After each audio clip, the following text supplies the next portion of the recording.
we doing today, huh? Going to Wadi Rum. What's at Wadi Rum? We're gonna ride the train there. Gonna ride the train. Has anybody ridden the train before? No. Not that we know of. First time. The for first us. time, yeah. Yes. So let's see what the experience is going to be.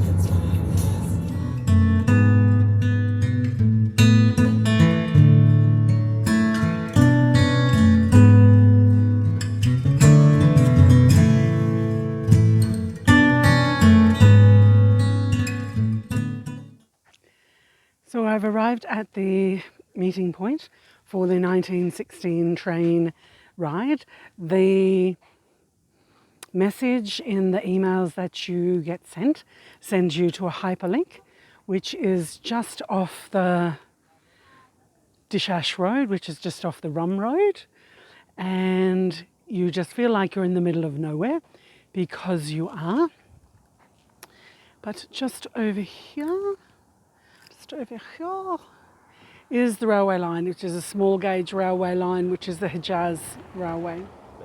The 1916 railway train experience, is free when you buy the Jordan Pass. If you were to purchase it through a travel agent and not the Jordan Pass, it is 20 JD for an adult and 10 JD for a child. And bookings do appear to be essential for this particular experience. There seems to be a lot of paperwork involved. I linked it through, as I say, with my Jordan Pass, received an email, replied to the email with the confirmation of the name and the date that I had chosen, and I received a double confirmation email. I've come to this space with my driver, and my driver will drive to the other end, which is the Rum Railway Station. But there's another group of people who have hired their own car. So if they leave their car here, we'll have to find out how they come back to collect that. I'm about to go on the 1916 train journey, and it is basically a reenactment, a stylised recreation of the 1916 battle, here on the Hijaz Railway. It has to be remembered that an reenactment of a battle is a reflection of an actual battle, of actual people dying during a struggle. The Ottomans had been here, I don't know, 400 or 500 years. Google it, find out. After World War I, they were turned out with the assistance of England and France. It's important to be cognizant of that the late 1800s and early 1900s was also the rise of Zionism within England and Europe. Coming out of World War I, when the Ottomans were expelled from this area, with the Sykes-Picot Agreement that these Arab states were backstabbed, basically, and were not given what they had agreed to at the start of trying to remove the Ottomans from this area. And between World War I and World War II saw the rise of nationalism in a lot of countries, in Germany and Italy and Spain, which led to World War II. So it's really important that where I'm standing is part of the world's history.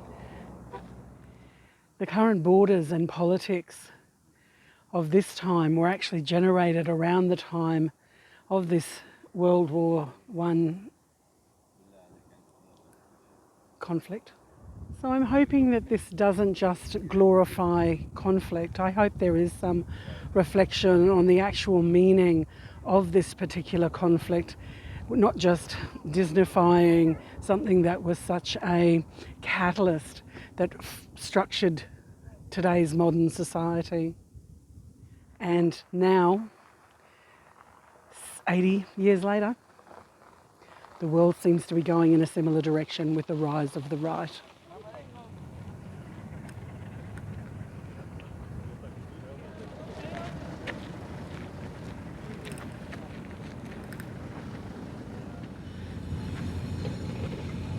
Our chariot has arrived.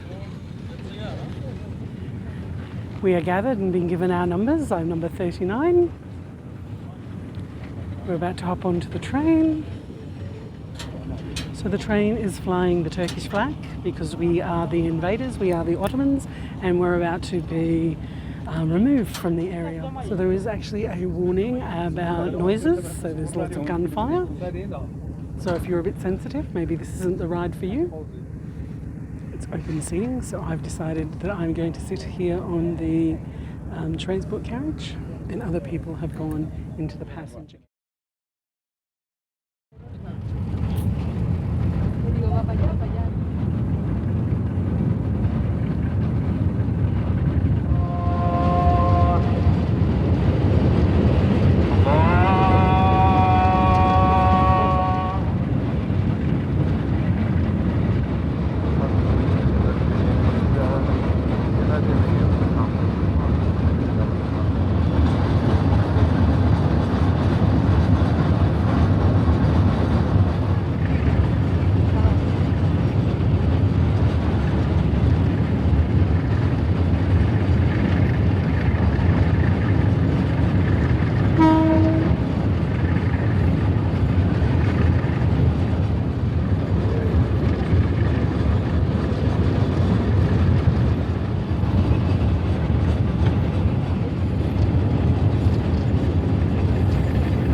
A bit of audience participation.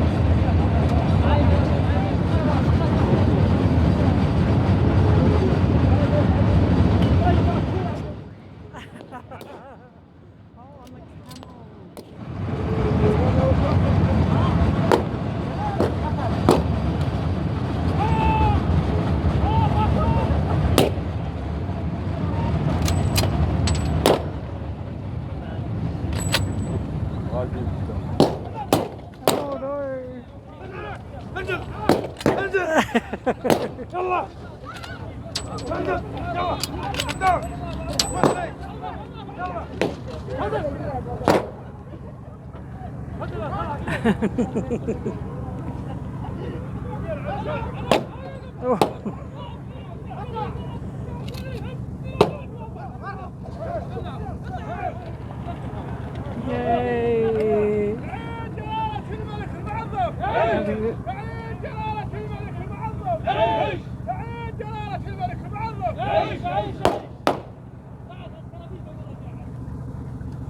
It was a pretty realistic show. There was about 5 different sites where the Pan-Arabs attacked the Hijaz Railway, the Ottomans, before they finally took over the train and took the prisoners.